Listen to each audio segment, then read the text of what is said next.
Hey everybody, and welcome back to Coffin Talk Interviews with the Living, a weekly podcast that explores how their views on death affect the way we live our life. And this is yet another introduction recorded after the episode. I just interviewed Steve Deihl, and my brother told me not to talk too much about the interview. So I'm going to ask two things here. If you like this show and you listen, please try to drop me an email or get in touch with me. You can find me all over the internet, and let me know. Do you want me to do these or do you want me to cut them out? Because I like doing them because I feel like it helps me engage with you, my audience, and then engage with the guests. And I just like that. It was on a couple podcasts I listened to. So it's not supposed to be rambling or boring. It's just supposed to be interesting. So I will do the first part, which my brother told me he's not a huge fan of, which is I just want to rave about the interview with Steve Deihl. We talk about geometry, landscape painting, the intersection of space and time, and all of that, how it's related. He's an artist, an incredible artist, and he is also an educator, and he has a rich life that he talks about, and he just has a lot of wisdom. I was also very humbled by his humility, his sense of humility. He's just a good guy who doesn't think too highly of himself, but also carries himself with a good amount of confidence and self-esteem. And I'm always attracted to that energy because it's something when I was young I didn't feel like I had. And I guess that would segue actually into what I want to talk about today, which is I'm just curious if any of you feel like me. No matter how old I get, no matter where I go, I always feel like a little kid. I have a wide-eyed excitement, a wide-eyed disbelief of anything bad.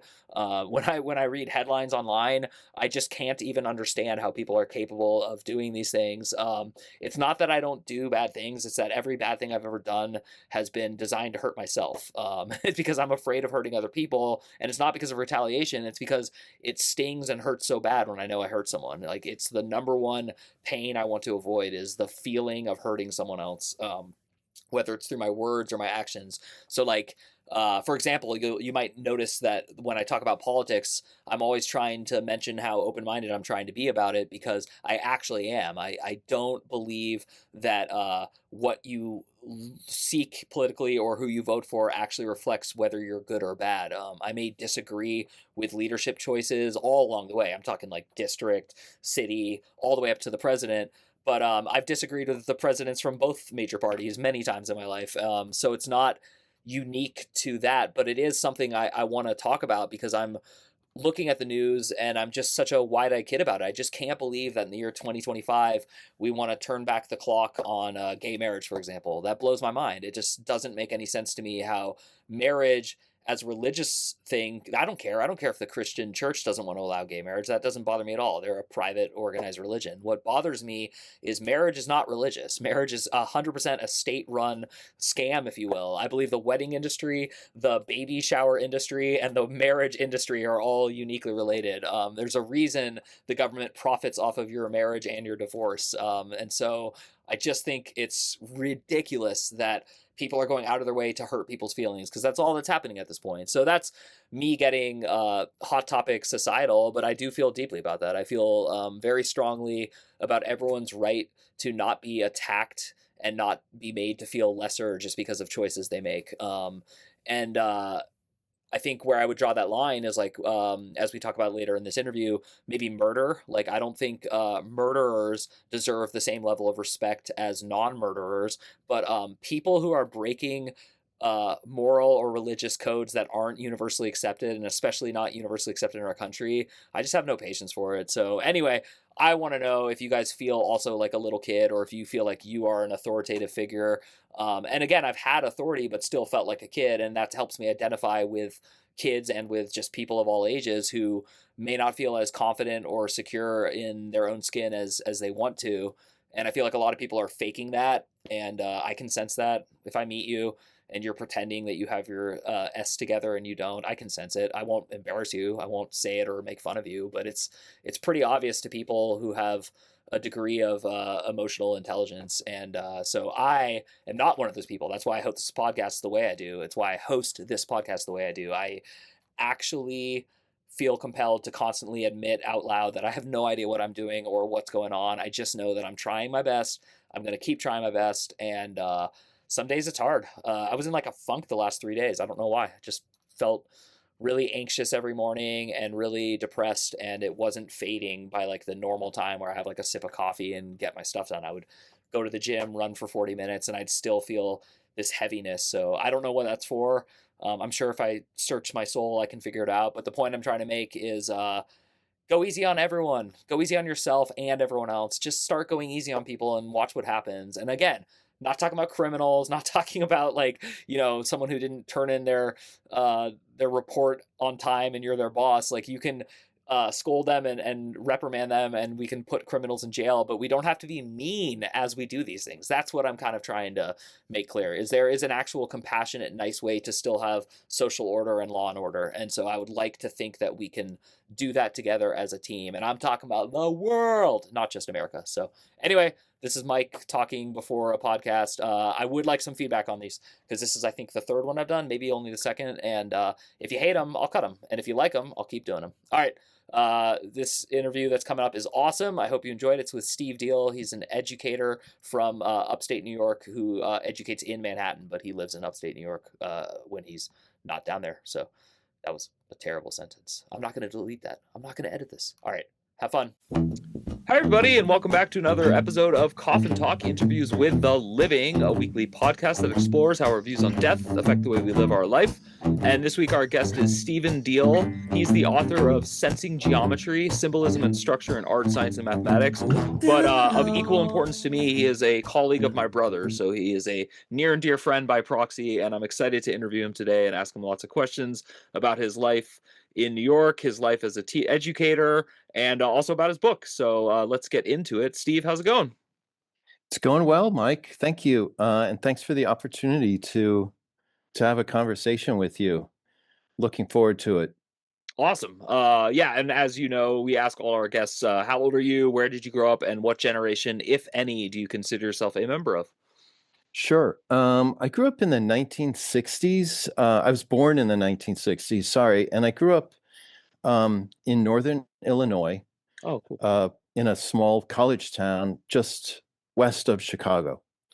My father was teaching at that time at Northern Illinois University.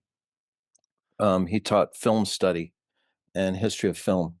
Wow. And generation, I'm on the cusp. I'm probably, I don't know, the dividing line, but I would say, Gen X. Yeah, that makes sense to me. Yeah. And I was a film studies major, so that's awesome. I respect great. that a lot. Yeah, I love film. Yeah. He used to bring home like wild movies for us as kids. I'm telling you, like, like French New Wave, Godard, cool, and Truffaut, and a lot of Stanley Kubrick. And there we were, like 10 or 12 years old, just digging it, That's awesome. My thesis is on Kubrick. He's like he was my favorite. I don't know if he still is, because I studied in 99 to 2003. So, it's been decades, plural now. All right. And so education runs in the family, right? Yeah, it does. Although I came to it kind of late. My career began as an artist. I moved to New York and had quite a few years as an exhibiting painter throughout, I don't know, the 1990s, the 2000s. And at that time, I was, for a living, I made a living driving an art moving truck. Wow. So I worked for an art moving company. They go to the homes of the rich and famous, and we take Van Gogh off the wall and put him in the truck and drive to the airport and send it to Switzerland. Wow. Yeah, we did a lot of work for museums, and it was very high end. So it was kind of like intellectual blue collar work, because we really worked hard. But all my friends were like poets, musicians, writers, painters. It was great. Yeah, so that was my early beginning in the city, in New York City. That's really cool. I have a lot of follow-up questions on that, because that's so captivating for me. Yeah. First of all, I was a musician, and then I was a filmmaker, and then I was a musician again, then I'm a writer. And the one regret I have, and it's only because I learned it the hard way, is working in any ancillary part of the industry is supposed to help you a lot. And so you did that. And I'm curious, was it fulfilling to be like up close to these rare and famous artworks? Like, did it inspire you? Or was it No, it was definitely inspiring. And what was nice was I also got in the back door of art galleries, Yeah. like got to know them really well and got to show my work in some places. For that reason, it was great. And also visiting specific artists like um, Roy Lichtenstein, Frank Wow. Stella. Wow. I was there all the time with those Wow. guys. That's really So cool. it was top end. It was very fun. What do you say to people? I am not an art snob, but I certainly like and appreciate art. But when I go to like a gallery, I just know what I like. And if I don't like something, I don't poo-poo it and I don't say it's not like full of talent, but I do come across enough people who say like Jackson Pollock doesn't count. Like my baby could do that. So I'm just Yeah, curious, like, do you have any quips or any like actual answers to those kind of people? sure. Um, yeah, definitely, because I heard it all the time. Yeah. I would be delivering, Willem de Kooning painting is like Wow. Jackson Pollock, Yeah. but you're not allowed to go in the front door. So you got to take the service entrance, which is around the back. You got to take it downstairs, down through the hallway where all the garbage is, put it in a service elevator, which takes you up to the kitchen or wherever the maid is or something like that. And these guys would be like, what is that? My kid could do that. And like a good response would be just like, okay, then do it and sell it for $10 million. Do it. Go right ahead. But the worst comment I ever heard was um, this guy was filled with so much rage that he said he wouldn't even use it to change the oil on his car. Like you throw it Yeah. under the car and open the thing up, and Yeah. it's like I wouldn't even use that. So I mean, it it's just yeah. It seems strange to me because I think art, and I'm using that as an umbrella term for film and everything, not just paintings.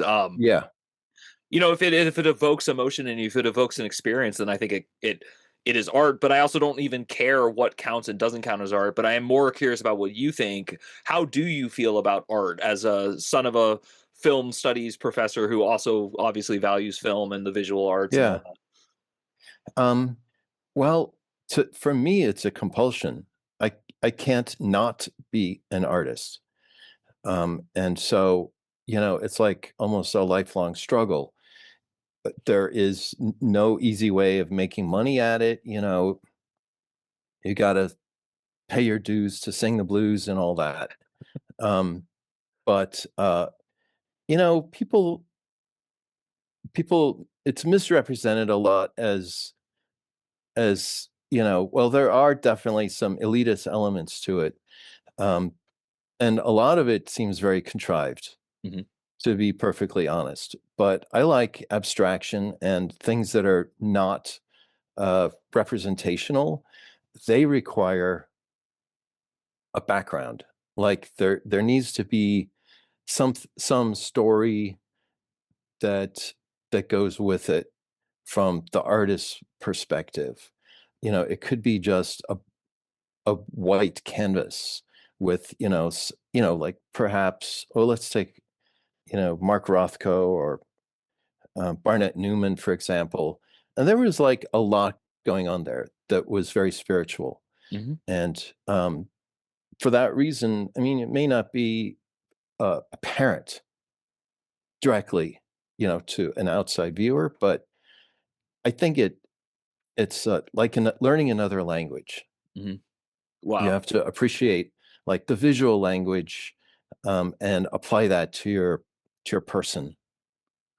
That's really powerful, and I completely agree. And as someone who's also an artist, I've resented deeply since I was a child the commercialization of art because it puts pressure on me to validate and prove what you talked about, which is like just this innate thing that keeps me compelled, and it will never die. I'm in my 40s and I dream of quitting. Mm, It's like just because it would take this weird fake pressure I put on myself, but I know I can't. I know that quitting art would be like quitting life.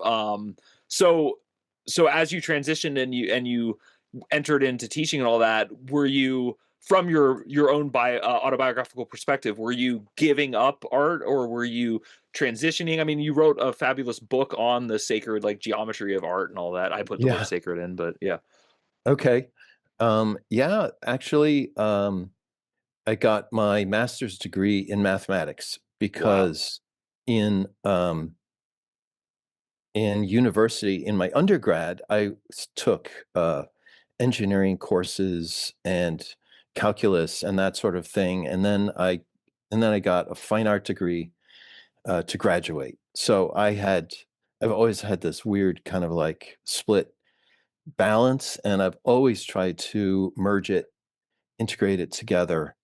Um, I started teaching math. I am a high school math teacher. So um, I approach math from uh, perhaps a different point of view than of like a math major who, you know, might have taken it all the way without this other sort of creative notion. Hmm. But I do see a lot of creativity in math, and I often go off track with my students and try to inspire them that math is not just, you know, adding things up or doing your taxes or the sort of the mundane things. There's a lot of creative and really interesting things that take place. And so you're right. I've tried to put that together. I've actually written two books, Oh, cool.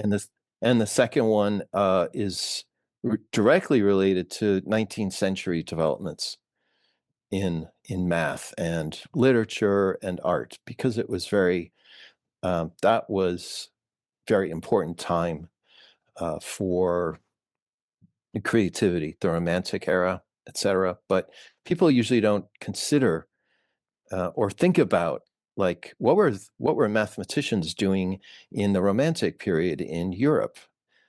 So I've answered a lot of those questions. That's really cool. And I believe this is correct because I, have a biography of you, a brief one, albeit. But Okay. are you mostly a landscape painter? Is that correct? Or is Um, that just what you're renowned for? well, all right. So these landscape paintings are not depictions of landscape. So I see some images behind you. Is that your background or are they Uh, actual? no, they're actual. Yeah, actually, the Okay. photo directly behind me is my brother took it. It's Yeah. from Thailand. Thailand. Yeah. Okay, cool. Yeah, so those are beautiful. I have a couple of Sam's photos. Um, I'm not interested in depicting nature. So what I want to do is capture time and place. Wow. And in order to do that, I've devised the system where I have these steel panels that are fabricated with the help of these guys that local. I'm upstate New York right now, Okay. and they do plumbing supplies. So what they do is they fold sheet metal for HVAC. Wow. You know, and I take to them a very specific plan of folding and bending and that sort of thing, and they make large panels out of sheet metal for me. So after that, I frame it and I structure it so that it's solid. And then I take it out to the woods and paint it. And I leave it there for a duration of time.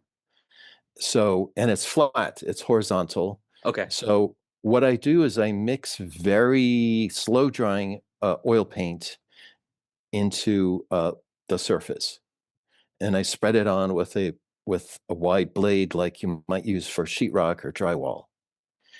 And I leave it there. I tie it down to this huge rock and and I just wait. And it's timed for specific astronomical events, such as the Perseid meteor shower. I left a painting out there for a year until, like, symbolically, Perseus came and rescued it, untied it, and dragged it back through the woods. these are on YouTube also. I mean, these Wow. whole bunch of these videos. I will be sure to include a link on this episode. So, Thanks, I yeah, yeah, appreciate that. It's absolutely. called Dragging Andromeda. Steve Wow. Deihl, Dragging Andromeda, and other works. Cool. So these are landscape, but they're, to me, they're like slow drawing, like a photograph. Hmm. You know, Totally. slowly evolving, long exposure uh, photograph, an accurate depiction. So it's in the rain, in the snow, leaves. I also it's all about the process and also documentation. So I've used this trail camera, which I tie to a tree, and it's motion activated. So I've actually got images of bears from the woods, coyotes, like walking around the artwork. There's footprints in some of these. Um, Lots of things fall in there. See, And this is so awesome. they're just like, so that's my work. Wow. That's it. Oh my gosh, I'm so glad I asked that. Yeah. Sometimes I like worry that I'm asking like too detailed questions, but I No, just I'll had give a you detail, Mike. I'll give no. you That lots of was detail. my smile is not lying. This is like All genuinely right, good. captivating to me. Also, I love your attitude. I just love it. It's a great attitude. Yeah, thank you. So that's what I've been doing. I have a show coming up, actually two shows next year with Awesome. my paintings. And if you want, I also have a website that I can give you the link for Yeah, later, if you I would like. love that. Yes, definitely. That shows a lot of this stuff. Cool. Yeah. Wow, that's incredible. My mind is like bifurcated between two directions to go in right now. Okay. My brother Sam, as you know him, he gets very irritated if I don't ask the death question within a timely manner on these shows. You don't have to, So Mike. Come on. Let's just talk about art for a while. I do want to talk about art. I also want to talk about kids these days because I love talking to Okay. teachers because I feel like there's just so much in the media, fake or real resentment against the younger generations, Gen Z, which has come and gone through your school, but now Gen Alpha, which you're currently teaching. And I don't like those terms, but you know, I'm using them for context reasons. But Yeah. have you noticed anything about the shifting generations that you want to share with our audience? So I'm not asking a leading question because I actually like just love children, but Yeah. Want more interesting conversations? Head over to mikeyopp.com and sign up for a premium subscription. You'll get bonus podcasts, essays, and other goodies. Plus, it's the #1 way to support the show. Just go to mikeyopp.com, mikeyopp.com, and click subscribe, and we'll send you a link. Thank you. I honestly, I don't know what the specific demarcations are for what the generations are named. But I have noticed a general trend, let's say, I've been teaching math for 20 years.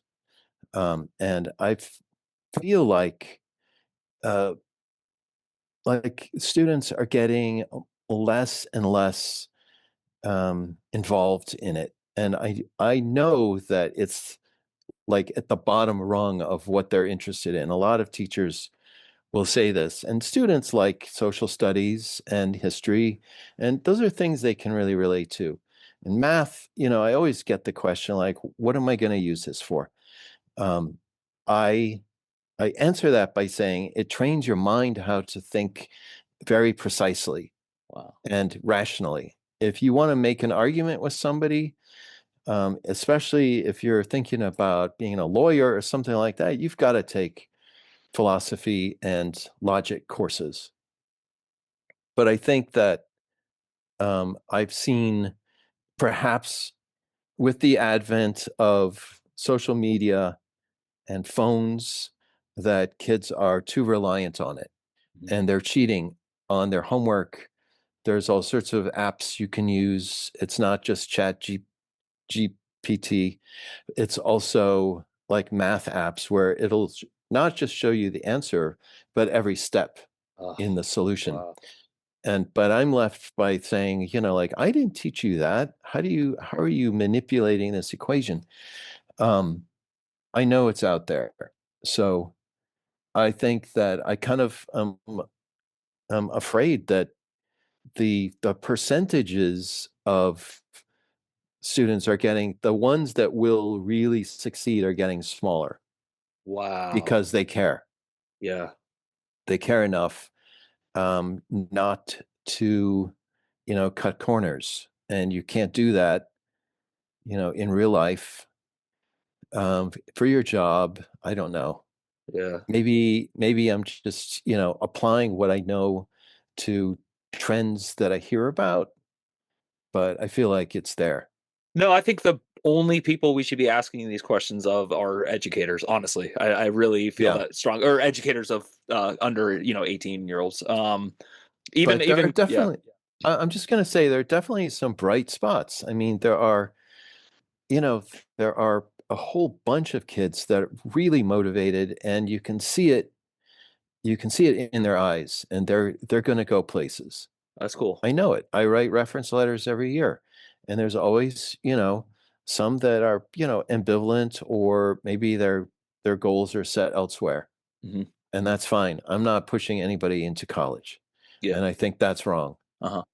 Wow, I appreciate that. I Yeah. was pushed into college. I appreciate that I went to college, but I didn't appreciate the push. So I really admired professors like you um, who made me feel like I had a choice in it. That was really important Yeah. to me. I would have liked to have you as a teacher, is I think what I'm trying to say. Uh, It would have been yeah. awesome. I Um, could show you some stuff.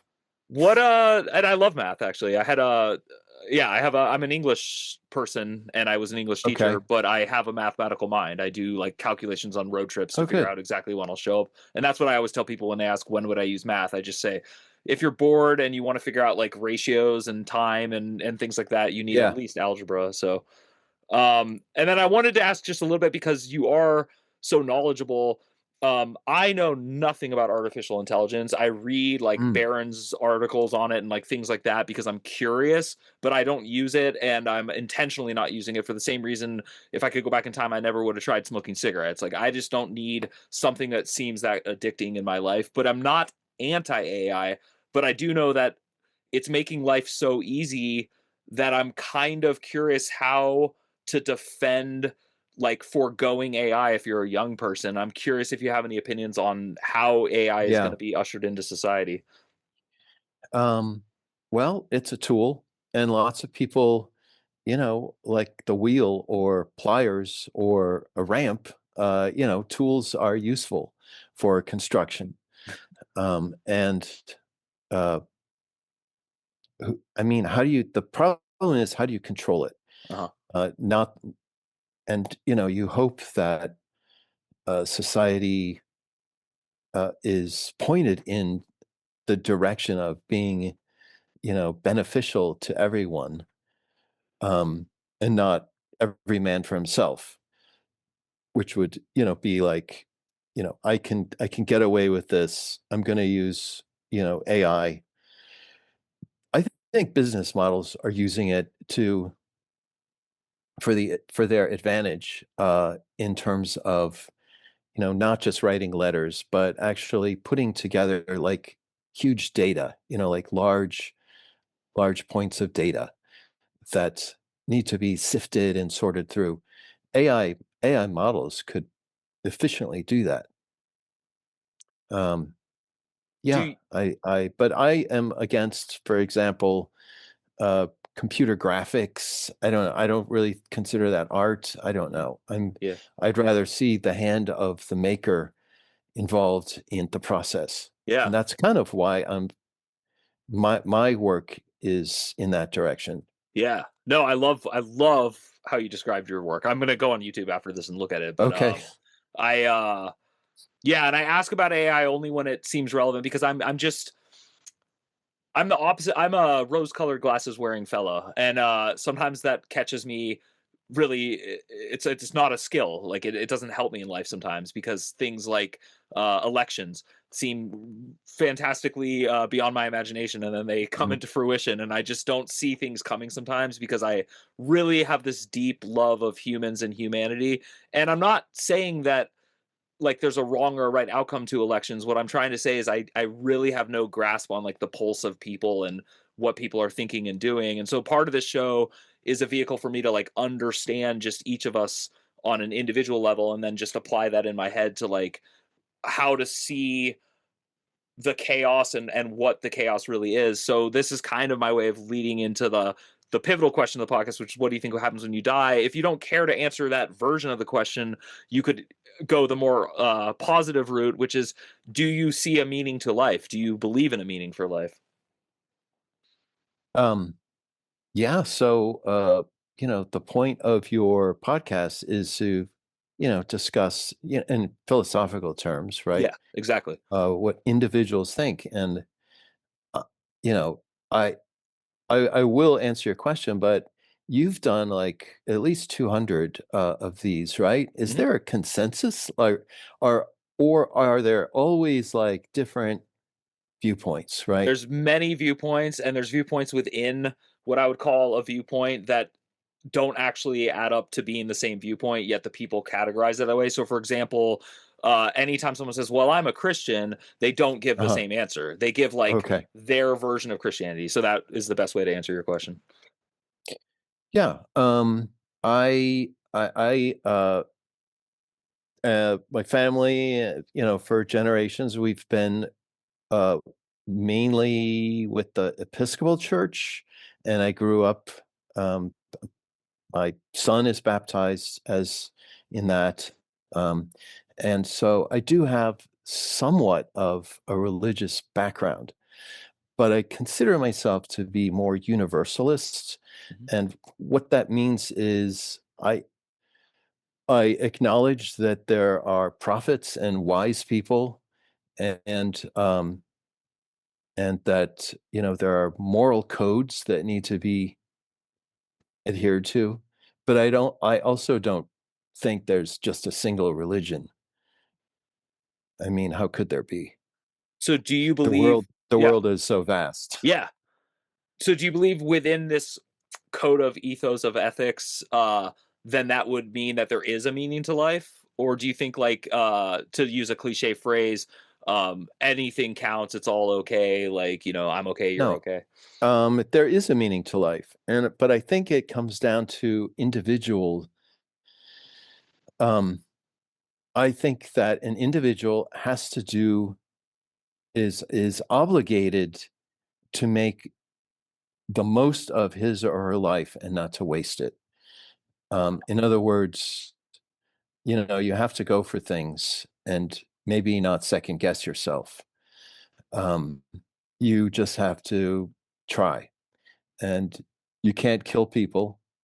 You can't, there's definitely a reason for the Ten Commandments. It's there for a reason.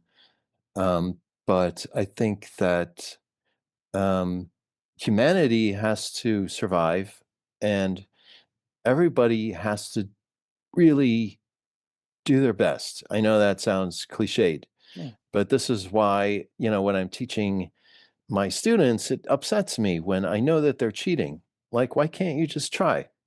And maybe there is, a lot of people have an inherent fear of math in particular. I mean, I did. It's common. You think like you're not going to understand something, but with effort, you do. Um, it there's definitely things that are out there that quantum entanglement and things like that are so fascinating, and Yeah. I love those topics, but I don't have the math or the physics background in order to really configure that. um Actually, that segues into a question I had saved to ask you. Since you love the time space yeah. intersectionality with your art, do you have a strong or a weak opinion on free will versus predetermination? um yeah, that's always a tough question. um it really is. There's this thing about time that I believe, which is, and a lot of people, I mean, this is philosophically known to exist. There's personal or subjective time frames, and there's the objective time space that is measured by, the atomic clock in Colorado or whatever, counting cesium particles as they decay. And um, right, right or wrong, I kind of believe, well, actually, I more than half-heartedly believe that when when time is referenced, you physically age. So when I said, I was born in the 1960s, I don't want to give you definites because I think that immediately takes a few seconds away from my life. Wow, I like that. I've Um, never heard that in my whole well, life. That's cool. so that's what I believe. I think that when you reference time, um, it it causes you to acknowledge your temporality. How did you deal? And again, I'm projecting my children onto your life of raising children. My children ask me how old I am every day. They constantly talk about Well, aging and time. How did you deal with that? Assuming it happened to you as well. yeah, assuming it happened, I mean, everybody, I mean, like, my son and my wife and people know when my birthday is, but I usually don't get specific about it. That's cool. So I try to just avoid it Yeah, the best I can. Um, it's, I know, just a little bit of a whatever eccentricity, but um, I'm that's gonna what I think. interject and say it's pretty cool. I like it. Okay, thanks. I've never contemplated that, and it reminds me of the apocryphal stories about Native Americans refusing to have photographs taken. It doesn't. Okay, Yeah, sure. it's in But the same alley of like. And you said there's prophets and wise people. I believe the same thing. So yeah, I believe there's a wisdom that you're actually expressing right now on my podcast. I think that yeah, there because I can tell life is meaningful to you because you've lived a rich life and you are living a rich life, and so I can see why thank you. you want that to continue and you don't want to put limitations on it, and that really speaks deeply to me. Yeah, that could be true. I agree with that. And if I don't know, are there wise men, are there yogis who can slow down their metabolism and live for many years longer than normal lifespan? I don't know. Uh, are they referencing time, or is time, at a certain point completely within? Yeah, If you know what I'm talking about as an artist, there's there are spans where I lose time yeah, and you're completely absorbed, and it could be hours that go away. yeah. Um, that that experience is beneficial to you because I think it makes you live longer. I agree. I read something recently about your life is full of experiences and the experiences are not the same units of time, and so you really Right. should record your living history through that mechanism, which would it be what you're doing. There's no such thing as If you could. age. Yeah, if you could, yeah. And Yeah. then the other thing I'm kind of coupling this with is the like flow state, which we're describing, which is when you're whatever you're doing. It doesn't you don't have to be Okay. an artist. Yeah. An auto mechanic for from what I understand can get into flow state under a car. It's whatever your passion is when it takes over your perception of time and just even being Yeah. here. And it's funny because I spoke about going back in time and not smoking cigarettes. I quit many years ago, but it was terrifying to be addicted to something. And the only time I wasn't addicted was in my flow state. So like art was like an escape Oh, from that. Yeah. So nice. um Well, it's like the Michael Jordan zone. I mean, like yeah, he can close his eyes and just it's done, yeah, There is it's definitely true. So that's like a transformative experience. It's a transformation. yeah. This has been a great interview, Steve. I try to keep them around 30 minutes, but we do have enough time left for. I always give my audience, I'm sorry, my guest, the floor to say something that they want to. And again, I would like to mention that I am going to put your YouTube page and your website in the links for the podcast and all that because I would love for people to check Thank out what you. you do. So, Um, no, really, I don't have anything further, but except to say that um, when when you're a teacher or when you are a lecturer, I've done lectures in museums and um, quite a number of places about the relationship between math and art. When you're doing that, when you have to explain such as in this podcast, it reflects back on you and you internalize that. So in other words, like, for example, I could, show how to derive the Fibonacci numbers or something like that, just out of my head because I've done it so many times. And you own that equation, Wow. right? So when I, as being on this podcast, we had a conversation. I feel like now I'm a bit more self-reflective, and I can, think a bit more deeply about day-to-day moments, even, if I try to. So thank you for that. Wow. Thank you, Steve. You're incredible. Sure. Yeah, my brother was dying to get you on our podcast. He introduced me to you briefly when I was visiting, and I got to get, I got a glimpse of you in a classroom, but I didn't get a good feel for you. And this has just been That's all right. incredible. So thank you. Thank you for you. your time. Thank you Appreciate for what you do. And I really do mean this from the bottom of my heart. Thank you for remaining in education, because it takes people like you to keep my hope up. I just want children exposed to people like you, people with an open mind and people with a big heart. So thank you. I appreciate it. You're welcome. I appreciate it.